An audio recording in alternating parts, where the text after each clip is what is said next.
Ecuador, 12 de enero de 2026. Hoy vamos a examinar un caso que, la verdad, parece sacado de una novela, pero es totalmente real.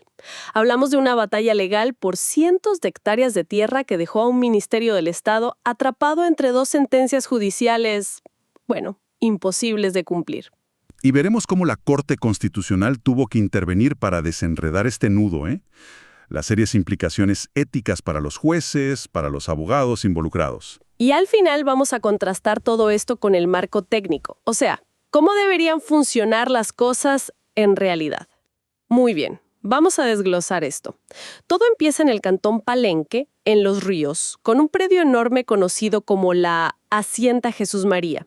En 2021, un grupo pequeño, de solo 8 personas, presenta una acción de protección contra el Ministerio de Agricultura y Ganadería, el MAG. Y ese es el primer punto clave, ¿no? La herramienta que utilizarán. Una acción de protección es un mecanismo de emergencia. Ajá. Está diseñada para proteger derechos constitucionales, como el derecho a la salud o a la educación, cuando una autoridad pública los está violando de forma, digamos, clara e inminente. Claro. No es, y esto es fundamental, una vía para discutir o declarar quién es el dueño de una propiedad. Para eso existen otros juicios, mucho más largos y complejos. Es como llamar a los bomberos porque se te tapó el lavaplatos. Es la herramienta equivocada. Pero increíblemente en este caso les funcionó. Totalmente. El argumento de estas 8 personas era que llevaban años en posesión de esas tierras y que el ministerio pues simplemente no había hecho su trabajo de adjudicárselas. Y un juez de la unidad judicial de Vinces les dio la razón. Y no solo les dio la razón, la sentencia fue extraordinariamente generosa. Ordenó al MAG que les adjudicara los terrenos en lotes gigantescos, algunos de más de 100 hectáreas por persona. 100 hectáreas. 100 hectáreas. Y además, les concedió facilidades de pago de hasta 20 años. Para este grupo de 8, era el equivalente a ganarse la lotería. Una victoria, aplastante. Exacto. Pero aquí es donde la trama se complica de verdad. El MAG, obligado por la sentencia, empieza los trámites para entregar las tierras. Y justo en ese momento aparece un nuevo protagonista en escena. La Asociación Agropecuaria 30 de marzo. Y no son 8 personas. No, son 75 familias de agricultores. Y no llegan con las manos vacías. Presentan documentos, escrituras, y su argumento es demoledor. Afirman, un momento, esas tierras ya son nuestras. Claro, sostienen que han estado en posesión de la hacienda desde el año 2000 y, lo más importante, que el mismo Ministerio de Agricultura se las adjudicó legalmente en el año 2011. En 2011, o sea, mucho antes. Muchísimo antes. Y un acto que además fue debidamente inscrito en el registro de la propiedad en 2012. Esto es un choque de trenes. Por un lado, una sentencia judicial de 2021 que ordena entregar la tierra a 8 personas. Por otro, un título de propiedad registrado desde 2012 a nombre de 75 familias. Entonces, ¿qué hace la asociación? Hacen algo que, en respectiva, solo añadió más leña al fuego. En 2022 presentan su propia acción de protección. Espera un momento, ¿me estás diciendo que usaron exactamente la misma herramienta legal que causó el primer problema? La misma. Eso parece increíblemente audaz. ¿Acaso pensaron que el resultado sería diferente? Pues sorprendentemente lo fue. Acudieron a la Corte Provincial de Pichincha, y esa corte también les dio la razón. No puede ser. Emitió una nueva sentencia que decía, en esencia, que la ejecución de la primera orden judicial no debía afectar el inmueble que ya era propiedad de la asociación. Entonces ahora el Ministerio de Agricultura tiene 2 órdenes judiciales legalmente vinculantes que se contradicen por completo. Por completo. Entregue la Hacienda Jesús María a este grupo de 8 y la otra dice, no toque la Hacienda Jesús María porque pertenece a estas 75 familias. Se quedaron en un limbo absoluto. Exacto. Esto tiene un nombre técnico en derecho, antinomia jurisdiccional, pero la mejor forma de entenderlo es con una analogía. A ver, imagina que tienes 2 jefes distintos y ambos te dan una orden obligatoria y opuesta al mismo tiempo. Uno te dice, pinta esta pared de blanco, ahora mismo, y el otro te dice, no toques esa pared, debe quedarse azul. Es imposible. Hagas lo que hagas, desobedeces a uno. Justamente, es imposible obedecer a uno sin desobedecer al otro. Esa era la posición del MAG. De hecho, el ministerio tuvo que declarar formalmente que le era imposible cumplir ambas sentencias. El sistema se había paralizado a sí mismo. Como era de esperarse, este desastre legal tenía que escalar, y llegó a la máxima instancia, la Corte Constitucional de Ecuador, que asumió la tarea de resolver este caos. Cuando los magistrados revisaron los expedientes, ¿qué fue lo que encontraron? Encontraron que la raíz del problema era la misma en ambos casos. La Corte fue muy contundente en su análisis. Ajá. Concluyó que ambos procesos judiciales habían desnaturalizado la acción de protección. O sea, usaron esta garantía constitucional que es sagrada para la defensa de derechos para fines totalmente ajenos a su naturaleza. De acuerdo. Profundicemos en eso. ¿Cuál fue el error fundamental en la primera demanda, la del grupo de 8 individuos? El error fue de fondo. La Corte determinó que su verdadera intención no era proteger un derecho que estaba siendo vulnerado, sino conseguir que un juez los declarara dueños de un terreno. Ah, claro. Estaban usando la acción de protección como un atajo para saltarse todo el proceso administrativo regular y obtener un título de propiedad por la vía rápida. Y la ley es explícita. Esta acción no sirve para declarar derechos, solo para proteger los que ya existen. Y la actuación de los jueces que lo permitieron. La Corte Constitucional tuvo algo que decir al respecto, ¿verdad? Sí, y usaron un término muy severo. Calificaron la acción de los jueces de la Corte Provincial de Los Ríos como un error inexcusable. Error inexcusable. Eso suena muy grave. En el lenguaje judicial, eso es increíblemente grave. No es una simple equivocación o una diferencia de interpretación. Un error inexcusable es una falla tan evidente, tan contraria a la ley, que no tiene justificación alguna. Implica una negligencia grave en el ejercicio de sus funciones. Entendido. Ahora, ¿qué pasó con la segunda demanda, la de la Asociación 30 de marzo? Entiendo su desesperación, pero cometieron un error similar. Sí, cayeron en una trampa parecida. Su acción de protección, en la práctica, no buscaba proteger su derecho a la propiedad, que ya lo tenían. Claro. Lo que realmente querían era anular los efectos de la primera sentencia judicial. Y de nuevo, la ley es muy clara en que la acción de protección no procede contra decisiones judiciales. Ya veo. Para eso, existen otros recursos como las apelaciones o las acciones extraordinarias de protección, pero no esta vía. Entiendo. En lugar de usar el bisturí legal apropiado para impugnar una sentencia, usaron el mismo martillo que había causado el problema inicial, esperando un resultado diferente. Exactamente.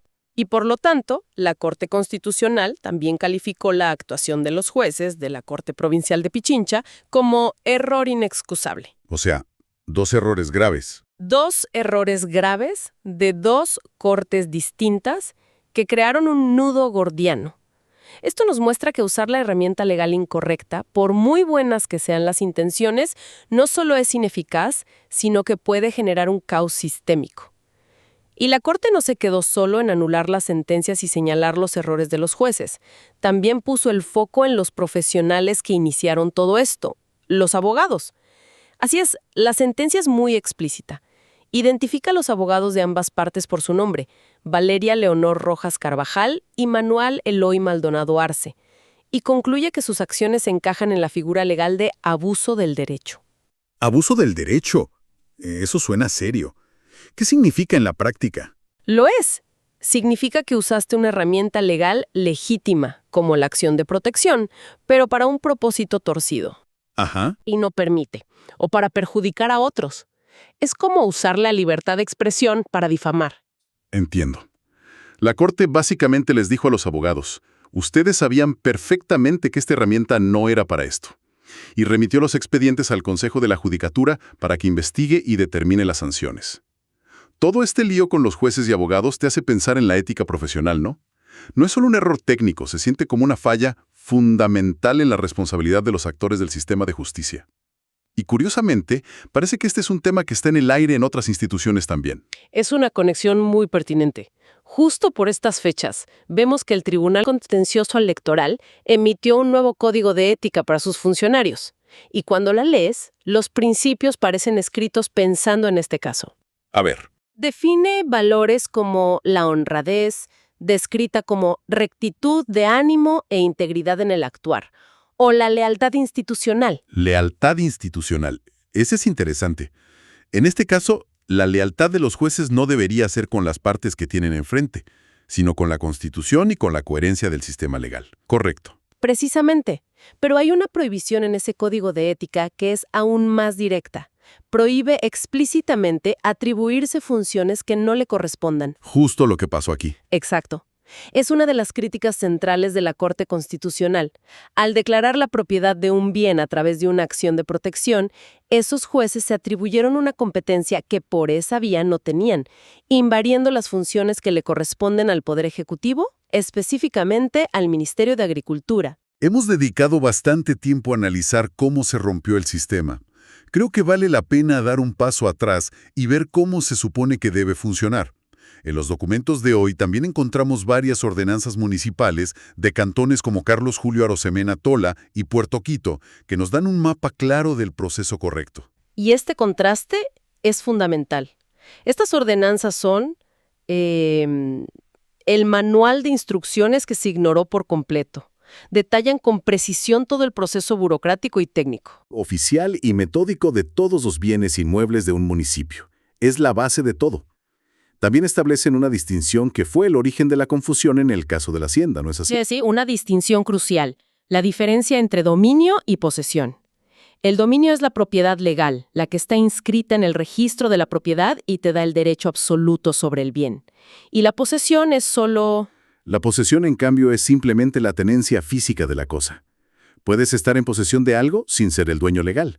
La primera demanda confundió deliberadamente estos dos conceptos. Entonces, si una de esas 75 familias de la Asociación 30 de Marzo quisiera vender su parcela a otra persona, ¿cuál sería el camino correcto según estas ordenanzas? El camino es claro, metódico y diseñado para dar seguridad a todos.